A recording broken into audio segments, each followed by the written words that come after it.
Why making $80,000 feels exactly like making $40,000. The Hedonic Treadmill.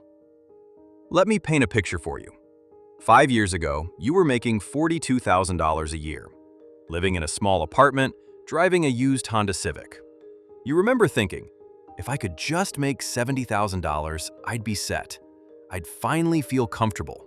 I could breathe. Fast forward to today. You got the promotions, worked the overtime, landed the better job. You're now making $78,000 a year, almost double what you used to make. You upgraded to a nicer apartment, got a newer car, go out to dinner more often. And yet, here you are, watching a YouTube video about why you're not happy with your money, feeling the exact same financial stress you felt when you were making $42,000. Actually, if you're being honest with yourself, you might even feel more stressed now than you did back then. And the craziest part? You're already thinking, if I could just hit $100,000, then I'd finally feel comfortable. Sound familiar? Yeah, I thought so. I'm Boris, and I spend way too much time thinking about why more money never seems to be enough. What you're experiencing isn't personal failure. Here's the thing. What you're experiencing isn't a personal failure. It's not that you're bad with money. It's not that you're ungrateful. And it's definitely not that you need to just work harder and make even more money. What you're experiencing is one of the most well-documented psychological phenomena in human history. And it has a name, the Hedonic Treadmill. Once you understand how this invisible machine works, you'll finally understand why you've been running as fast as you can toward happiness without ever actually getting there. More importantly, you'll learn how to step off. The Hedonic Treadmill explained. The hedonic treadmill, sometimes called hedonic adaptation, is a concept psychologists have been studying since the 1970s, when researchers Philip Brickman and Donald Campbell first coined the term. The basic idea is devastatingly simple. Humans have a remarkable ability to adapt to both positive and negative changes in their circumstances, eventually returning to a relatively stable baseline level of happiness. You win the lottery, you'll be thrilled for a while, then return to baseline. You get paralyzed in an accident, you'll be devastated for a while, then return to something surprisingly close to that same baseline. This isn't speculation. This is backed by decades of research. A famous 1978 study published in the Journal of Personality and Social Psychology found that lottery winners were not significantly happier than control groups just 1 year after winning. And in some cases, they derived less pleasure from everyday activities than they did before winning. Think about that for a second. People who won life-changing amounts of money ended up enjoying simple pleasures less than people who never won anything. That's not a poverty problem. That's a brain problem. And here's what most people don't realize. Your brain is running this same program on every single raise, every promotion, every financial upgrade you've ever achieved. The adaptation period varies, but research suggests that for most positive financial changes, you're looking at somewhere between 3 to 6 months before your brain recalibrates and that new income level feels completely normal. That $60,000 salary that felt incredible in January, by July, it's just your salary. The car that made you feel successful when you drove it off the lot? Give it 8 months and it's just your car. Your brain isn't designed to stay impressed. It's designed to adapt and seek more. The $75,000 happiness threshold. Look, I need to share some numbers with you because this is where it gets really interesting and also kind of disturbing. A 2010 study by Daniel Kahneman and Angus Deaton from Princeton University analyzed over 450,000 responses and found that emotional well-being rises with income, but only to about $75,000 per year. After that threshold, making more money had no measurable impact on day-to-day happiness. Now, you might be thinking, Boris, that study is old. $75,000 doesn't go as far as it used to. And you're right. Adjusted for inflation, that number today is somewhere around $95,000 to $100,000. But here's the thing. A more recent 2021 study by Matthew Killingsworth at Wharton found that happiness does continue to rise with income past that threshold, but at a significantly diminished rate. What does that mean in practical terms? Let's do the math. If moving from $50,000 to $100,000 brings you, say, 20 units of increased happiness, Moving from $100,000 to $200,000 might only bring you 5 or 6 additional units. You doubled your income, more than doubled your stress, probably doubled your working hours, and you got a quarter of the emotional return. This is diminishing marginal utility applied to your entire life. The real dollars and cents. Now let me show you how this plays out in real dollars and cents. Let's say you're 30 years old, making $60,000. After taxes in an average state, you're taking home maybe $47,000, which is about $3,900 a month. Your essential expenses, rent, utilities, basic food, transportation, insurance, come out to around $2,400. That leaves you with $1,500 of discretionary income. You feel a little tight, but you're making it work. You get a promotion. Now you're making $80,000.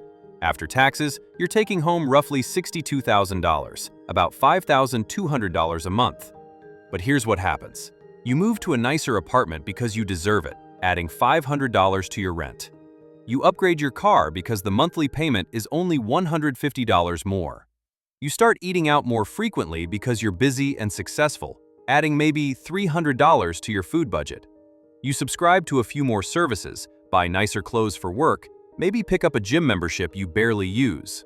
Suddenly, your essential and quasi-essential expenses have ballooned to $3,800.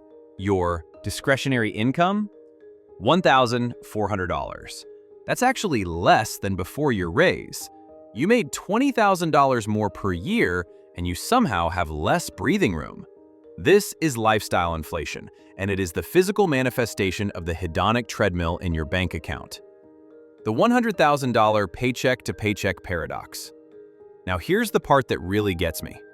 According to a 2023 report from Bank of America, 52% of Americans making between $100,000 and $150,000 per year describe themselves as living paycheck to paycheck. Read that again. People making over $100,000, which puts them in roughly the top 20% of household incomes, are financially stressed on a monthly basis. And before you say, well, that's in high cost of living areas, the data controls for that. This is happening everywhere. A 2022 survey from PYMTS found that 36% of people making over $200,000 also identify as paycheck to paycheck. At a certain point, you have to stop blaming the economy and start looking at the psychology. These aren't people who can't afford their lives. These are people whose lives have expanded to consume whatever resources are available. They're running on the treadmill at maximum speed, convinced that they're almost there, just a few more raises away from peace. But the treadmill doesn't have a finish line. That's the whole point. Conscious spending versus automatic upgrades. Now, you might be thinking, okay, Boris, I get it. The treadmill is bad. But am I just supposed to never want more, never improve my life, live like a monk? No. And this is where the conversation gets nuanced in a way that most financial content completely misses. The goal isn't to eliminate desire. The goal is to want things intentionally rather than automatically. There's a massive difference between upgrading your home because you genuinely value space, privacy, and hosting friends versus upgrading your home because that's just what people do when they make more money. The first is conscious spending aligned with your values. The second is unconscious adaptation to external expectations. The hedonic treadmill runs on autopilot. It runs on the assumption that more is better, that upgrades equal happiness, that your current self will be satisfied by the thing your past self was chasing. But that's a lie. Your current self has already adapted to what you have. It wants the next thing now. And your future self will adapt to that too. You can't win this game by playing harder. You can only win by changing the rules. The experience gap. Let me tell you about something called the experience gap.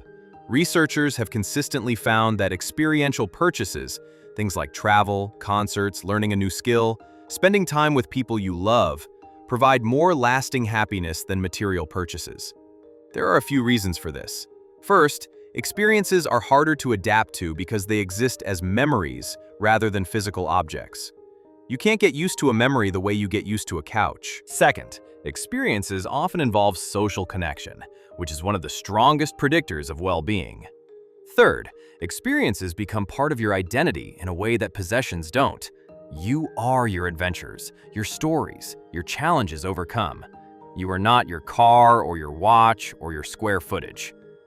A 2014 study published in Psychological Science found that waiting for an experience generates more happiness than waiting for a material purchase, and the positive emotions from experiences last longer after the fact.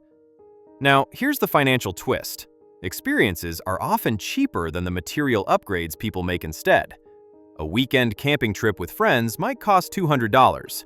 The SUV you bought, partly to justify those camping trips you rarely take, cost $40,000.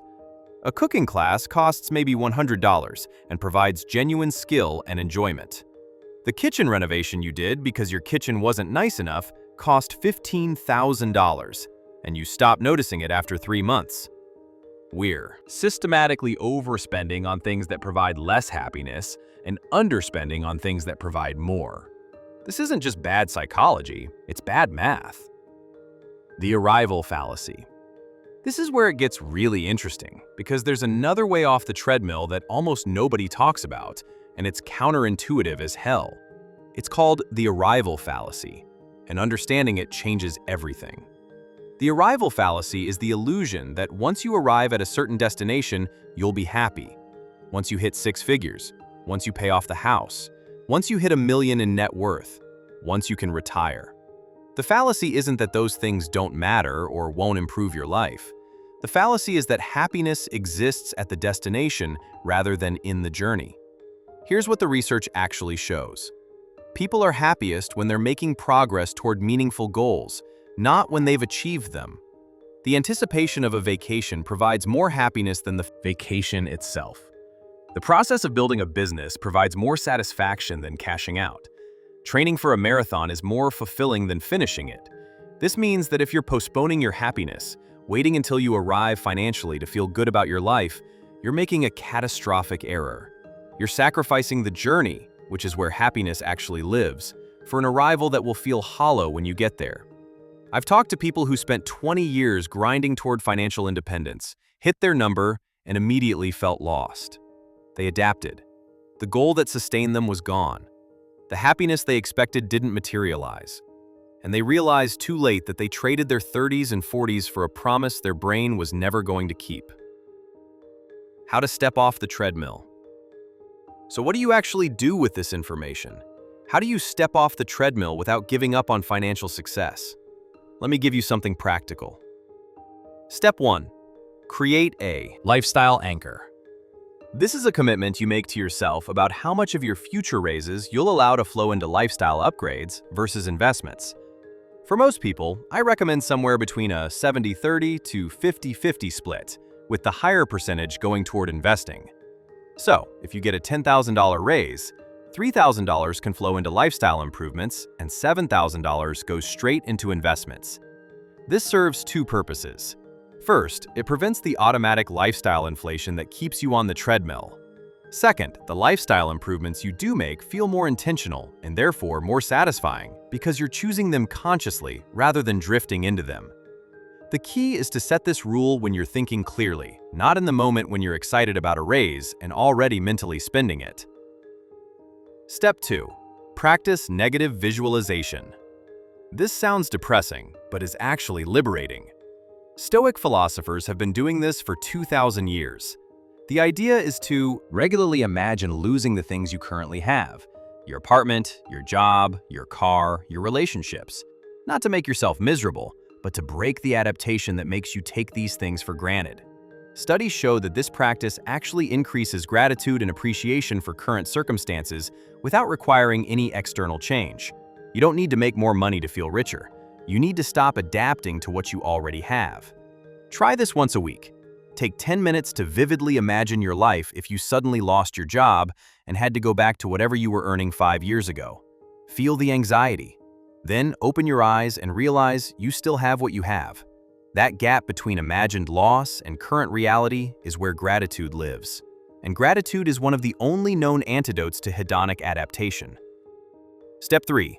Optimize for time, not money. This is where people get it completely backwards. They sacrifice time to earn money, then use that money to buy conveniences that save small amounts of time, never realizing that the trade is deeply unfavorable. A 2017 study in the Proceedings of the National Academy of Sciences found that people who spent money on time-saving purchases reported greater life satisfaction than those who spent on material goods. But here's the key insight. The ultimate time-saving purchase is having enough money that you don't need to work for more.